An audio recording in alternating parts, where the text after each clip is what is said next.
Good morning, Rabotai. Welcome back to Breakfast in the Class. Shocking how time flies.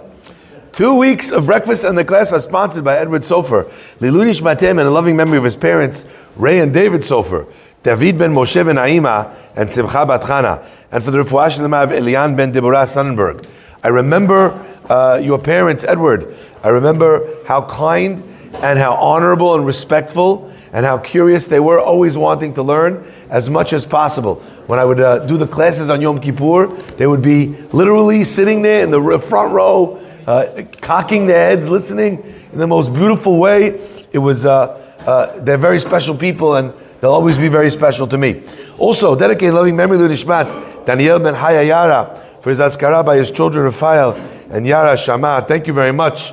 Also, Yara, for all the work that you've done for the synagogue throughout the last few weeks, always volunteering, always there to give a hand to the Bet Knesset with such desire and such warmth. Also dedicating loving memory, in honor of,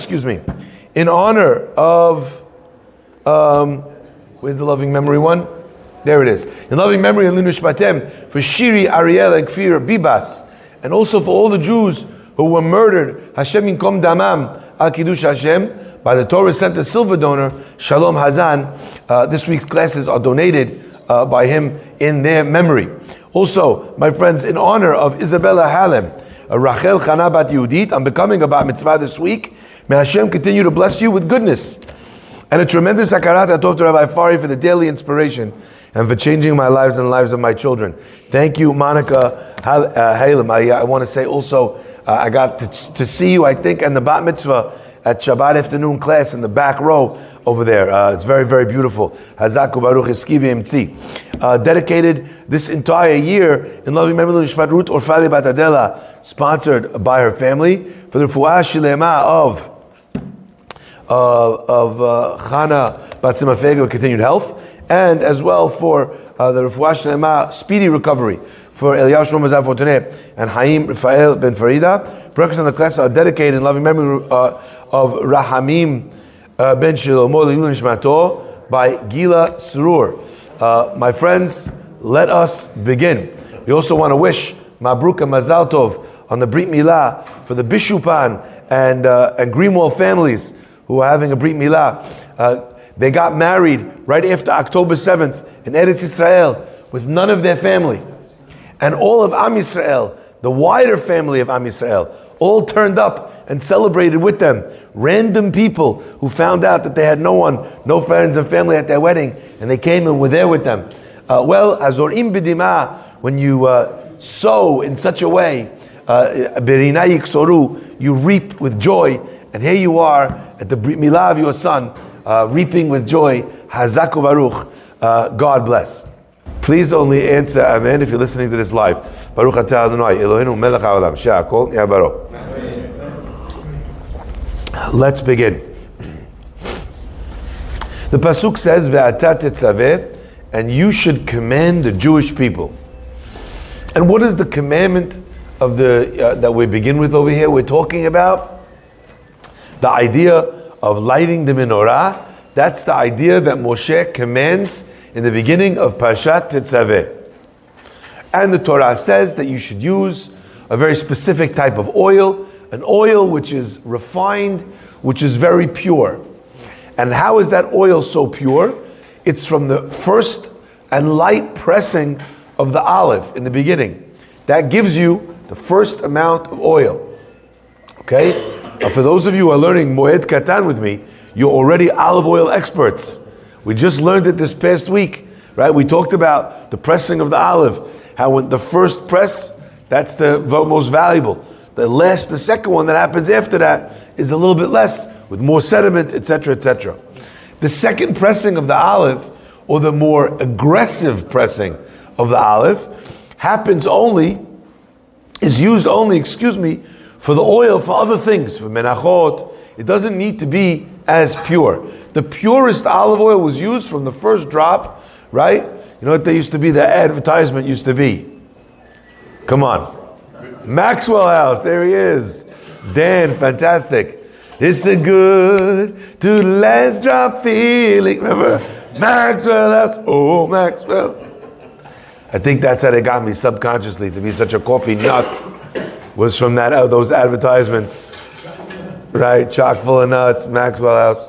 By the way, they used subliminal messaging on a generation full of Jews. There we are, all reading the Haggadah from the Maxwell House Haggadah. By the way, if ever there was an opportunity for advertising, it's the one night a year you stay up with the latest and they're advertising for coffee. It's genius. Okay, let's go. The last drop is not for the menorah. The first drop is for the menorah. Now what's interesting is that this idea of Parashat Tetzaveh is a parasha that talks about the clothing for Aaron HaKohen. It's remarkable, right? It talks about the clothing for Aaron, for the Kohanim, how you make those clothing. That's what Tetzaveh predominantly speaks about. But it starts with the lighting of the menorah and the olive oil. Now this is fascinating. Our rabbis tell us that there's something else unique about Parashat Tetzaveh. And that is that from the beginning of the time, the first parasha that Moshe Rabbeinu was born, until we get to Sefer Devarim, where it's Moshe Rabbeinu speaking in the first person, okay? Ela Devarim, Asher Diber Moshe. These are the words that Moshe is saying. So it doesn't need to mention Moshe if he's speaking, right? He is the voice in the parasha. So from his birth until Devarim, there's no parasha that does not mention Moshe Rabbeinu's name. And why is it that we don't mention Moshe Rabbeinu's name?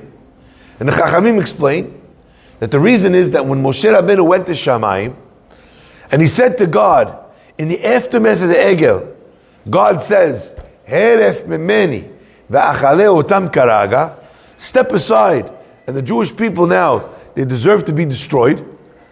Okay? They keep telling me to turn off the toaster. Or someone get some WD-40 up in here, I don't know. I don't really hear it, but people tell me it annoys the living daylights out of them. Just yank the plug. Yeah, okay? Now, I'm sorry to all the co-sponsors of the toaster. Tell me unplugged your toaster. Haron says we can't use WD-40 because people are eating from it. I kind of feel like this is the parasha. Use olive oil and let this be done. You can even use the sedimented olive oil. Okay. So of all the parashiyot, what does Moshe say? Moshe says, please forgive them. V'im ayin, and if you don't forgive the Jews, mecheni na misifrecha asher katafta. Erase me from the book that you wrote. Now, in the end, God forgives them. So he doesn't need to erase Moshe from the book of the Torah. But since the words of a tzaddik make an impression, even on Tanai, even on a condition, right? Still, Moshe's name had to be erased from the Sefer. So what did God do?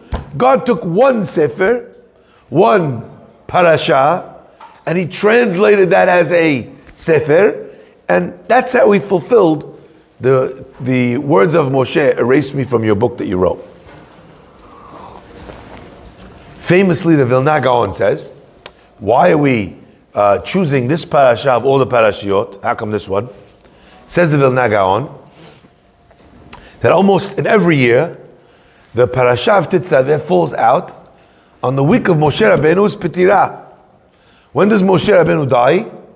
Zayin Adar. When is Zayin Adar? This Friday. How do I know? Because this year, the days of March and Adar are perfectly aligned. So March 1, Adar 1. March 3, Adar 3. What's my birthday? March 7th, Adar 7th. So my birthday this year is the same day, Friday, as Moshe Rabbeinu, because Moshe born and died on the same day. So that's this Friday. Get the cakes, the streamers, let's go. Go crazy. My friends, I want you to understand this because to me this is awesome. Why? Just because Moshe Rabbeinu passes away this week, that's a good reason to choose this week to erase him? I don't know, that I kind of feel like you already have something. Moshe's calendar, it's full this week. He was born, he died this week. Use a week when he's got nothing going on. In fact, I would have imagined exactly the opposite. That on the week that Moshe Rabbeinu passes away, we should mention him.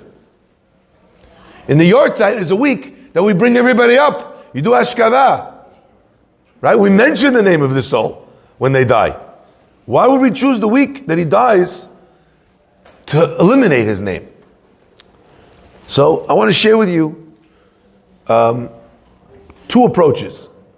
Approaches that I believe are very profound. The first approach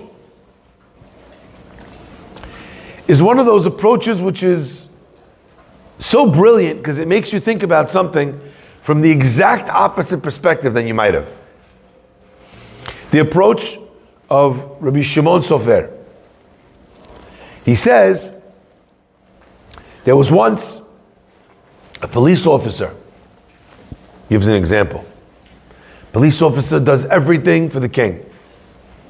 He's in the Secret Service. The eagle has landed. Doing all of that item. By the way, I can't wait for the Secret Service, Ya'ani, to say that when every one of us is going to get al-kanfen sharim, the wings of eagles, whether it's planes or eagles, I don't know. Could you imagine the moment that we hear as we descend in Eretz Israel, the eagle has landed. Ya'ani. Nizat Hashem, Karov Mamash. Maybe if Iran gets bombed on Purim, Sonny, Amen. Maybe it will be very soon. Okay. My friends, says Rabbi Shimon Sofer, there was a police officer who served the king so faithfully for so many years. And then the king was trying to think, what could he get him? The guy's a person, he's all about the law. He's all about following the law, upholding the law. What's he going to get the guy? So he decides to call him in, and he says, I have a reward for you, for all of your hard work at upholding the law. He hands him his scepter. He says, here's my royal item. Okay? I have props.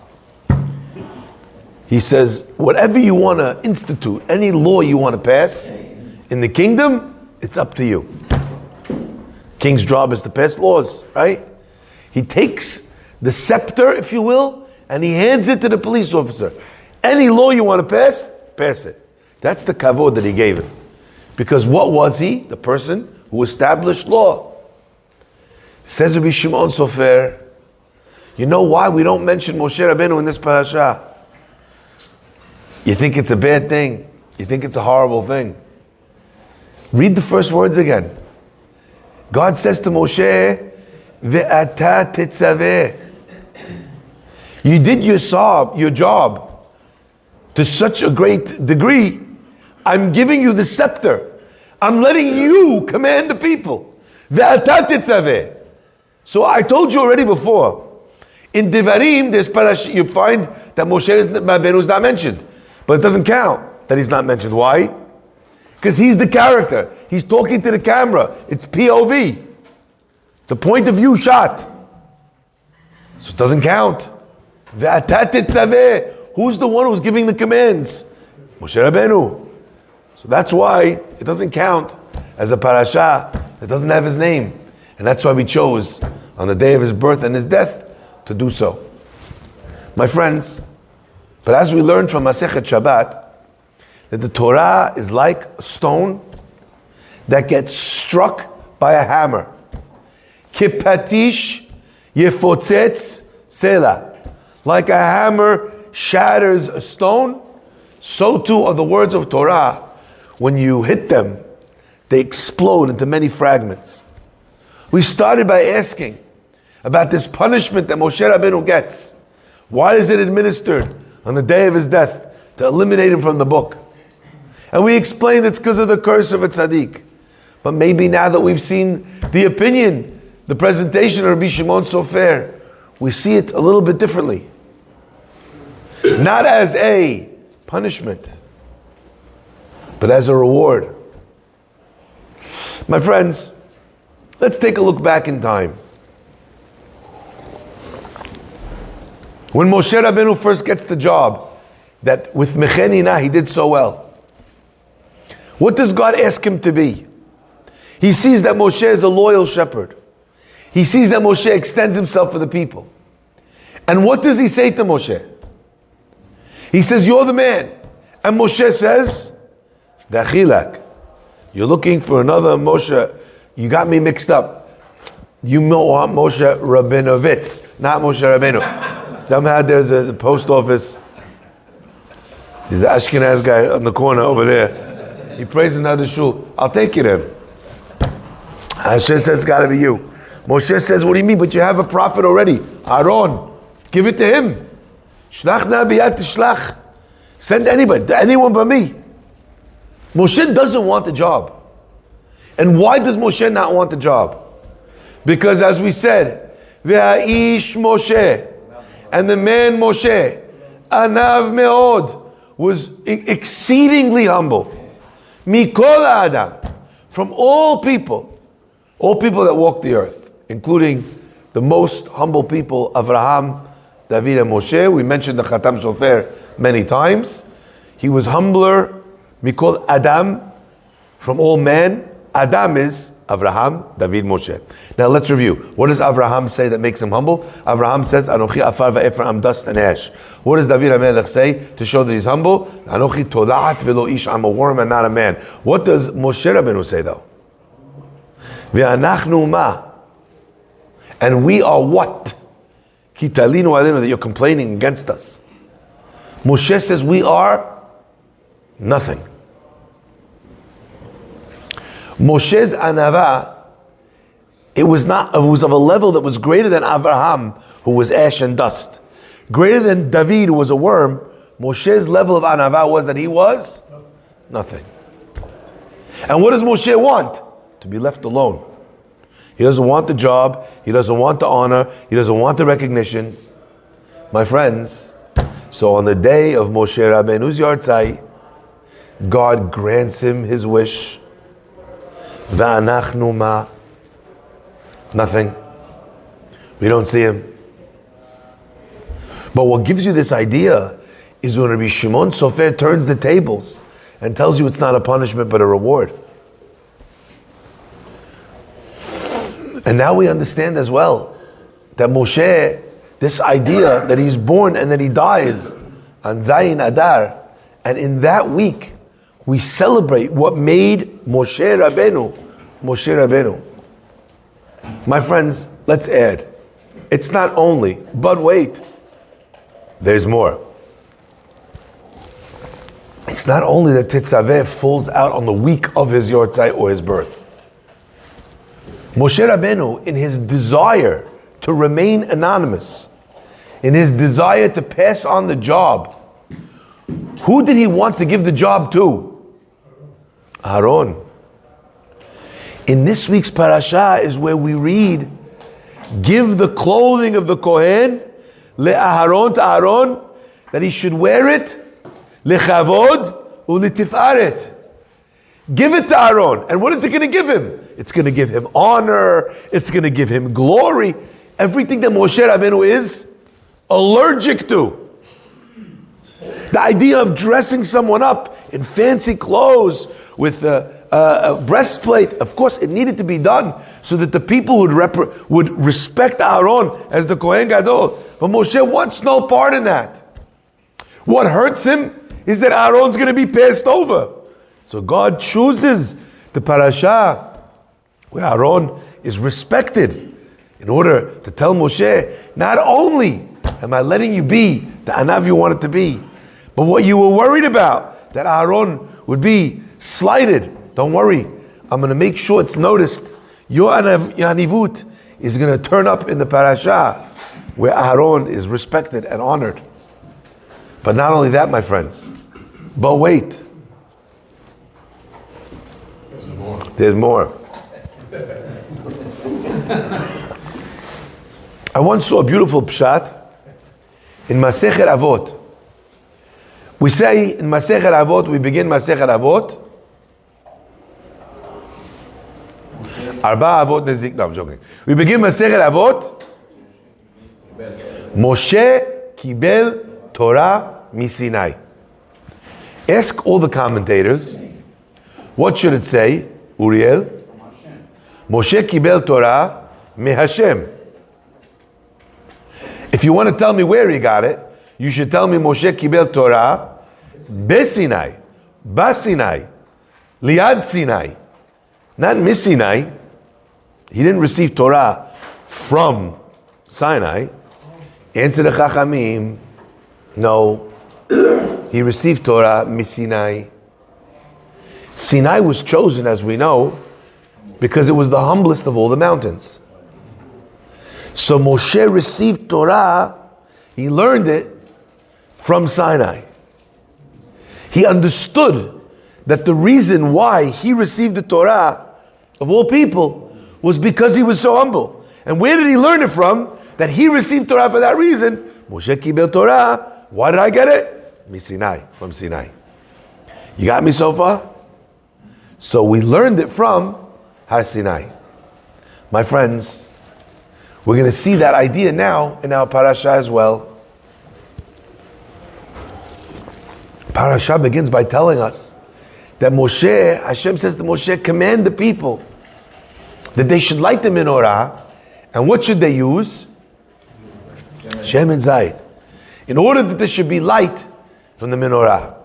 The Gemara says, when you're lighting the menorah, I want you to remember, V'chi le'orah tzarich. Does God need the light of the menorah?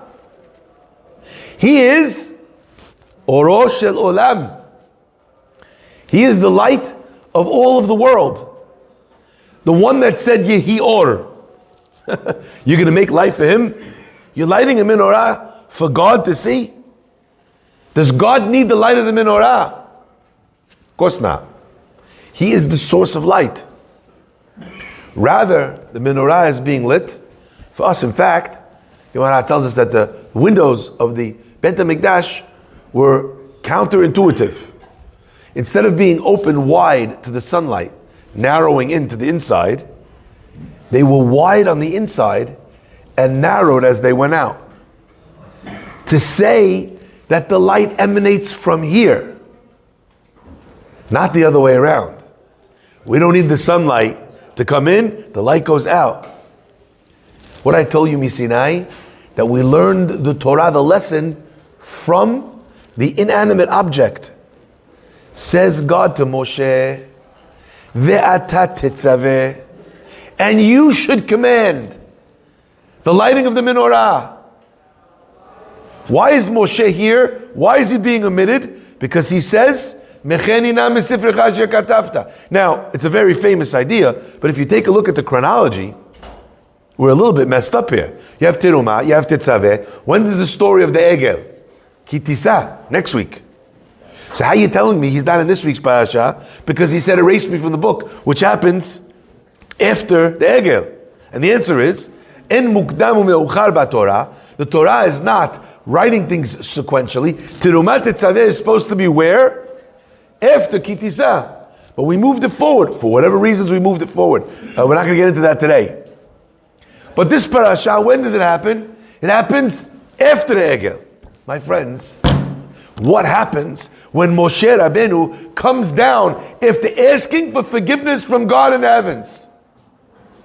And the Jewish people could not look at Moshe Rabbeinu's face. Ki karan or pene Moshe. Because the skin of Moshe Rabbeinu was shining with a light to the point that they couldn't look at him. He needed to put on masveh. He needed to put on a mask. They were blinded by Moshe's light. Now we understand. God says to Moshe, I want you to tell them the laws about lighting the menorah. But before I tell you the first second, the first line, the first halakha of lighting the menorah, I need to tell them, this is not menorah for me. I am the source of light. Ve'ata tetzaveh. How are they going to learn that? All they're going to do is hear it from someone whose face is shining with light. From whom? Chachamim tell us that when God was writing the Torah, there was a little bit of ink left in the kulmus, in the quill, and God took that extra little bit of dior, okay, of ink, and he put it on Moshe's face, and that caused Moshe's face to shine with an unearthly light. My friends, the Pnei Yoshua writes that the reason why there was extra ink in God's quill, God should know how much oil he needs. He shouldn't have extra. And the answer is, the only reason why he had extra was because God had planned to write Vayikra with a full aleph. And when Moshe Rabbeinu in his humility said, make it, disappear it, take away the aleph, God says no. What does Moshe do instead? He writes it small. How much ink is left? The tiniest bit. The amount it would have taken to write a larger aleph. My friends, are you understanding how everything is coming together here? Moshe, you with your face communicate the laws of the menorah. Do I need your light? I am the source of light. Moshe's face said that even before he opened his mouth. Why was it that way? Because Moshe is busy trying to erase the aleph or make it smaller. Why? Because of his humility. His humility is the thing then that causes his face to shine. His humility is the thing that makes him not want to be mentioned in this week's parasha. His humility is the thing that makes him happy that his brother is the one that gets the clothing. So therefore, on this day, in this week, in the parasha of his birth, in the parasha of his death, we get to see Moshe in his greatest glory, in his most bright state, in a way where his name is not mentioned at all. My friends, I want to end with this. It's a funny thing how sometimes we hope for something in our life and we want something very badly in our life, and it seems like we're not getting it. We're desperate that our children should follow in the ways of Hashem. We want them to learn, to grow, and it's not taking. And it hurts. And we think that all of our efforts and our prayers are wasted. My friends, I want to share with you something I read that gave me goosebumps. There's a man in Israel, he walks into an outreach yeshiva. He's maybe 50 years old. He sits opposite the rabbi. He says, I'm finally here. I'm ready. I would love to learn Torah with you. The rabbi looks at this guy, 50 plus years old, oldest guy in yeshiva by 3 decades. He says, what do you mean you're finally here? What does that mean? The man says, my mother was a Holocaust survivor. She escaped, got all the way here to Israel. She had me, I'm a little child. She's trying to take care of me in Eretz Israel. She eventually realizes that there's nothing she can do. She doesn't have any money. She has no support. Her husband's dead. What's she going to do? She can't manage by herself. So reluctantly, she brings me to the nearest orphanage. Where is it? In Bnei Brak. This orphanage is connected to a very religious place. They have a yeshiva. The kid's accepted to this yeshiva. He's an orphan. He has no one to look out for him. His mother couldn't have him at home. They felt bad. They accepted him. And the kid is getting excited to learn, to join. Anyway, the mother is so busy surviving, she doesn't have time to visit her son in the orphanage. But one day, she comes to the orphanage, she sees what's going on. She can't believe it. All this religion. They hunted me for being a Jew. I'm not having this.